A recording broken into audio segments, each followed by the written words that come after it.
First of all, Canada has a very direct interest in Hong Kong. We have the right to speak up on Hong Kong for three important reasons. First, there are 300,000 Canadian citizens living in Hong Kong. If you were to rank it in order of provinces in this country, it would be our 10th largest province, ahead of Prince Edward Island, which has only about half the number of Canadians. The second reason why we have a very direct interest in Hong Kong and the right to speak on it is that some 80 years ago, it was Canadians who defended Hong Kong against a pretty vicious attack. It wasn't the People's Liberation Army of China that was defending Hong Kongers, it was Canadians. Some 2,000 of them were bravely defended Hong Kongers from a vicious attack. Half of them were casualties in that battle.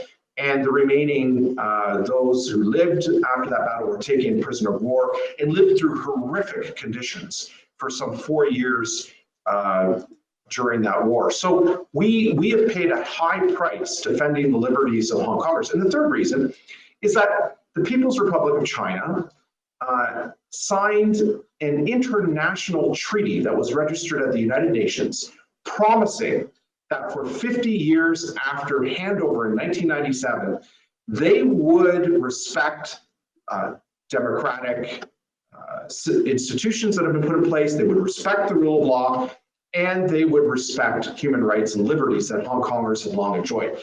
They are violating that treaty. And for those three reasons, Canada has a very direct interest in Hong Kong, and we must speak up. So our view is that some of the measures the government has taken are adequate, but they're not enough. The government has to make it clear that this is unacceptable, and they have to do so by imposing Magnitsky sanctions on those Hong Kong officials responsible for these violations of international law.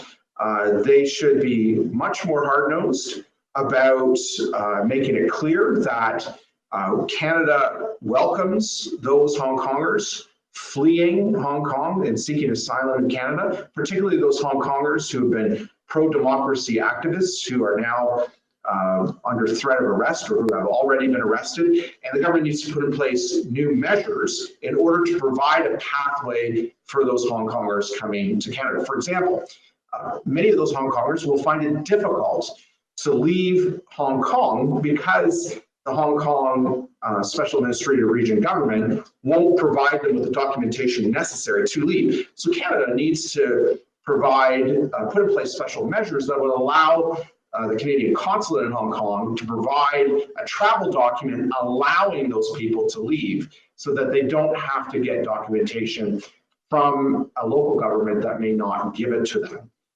So those are just two measures that the government should be implementing to make it clear to Beijing that their violations of international law will not go unanswered.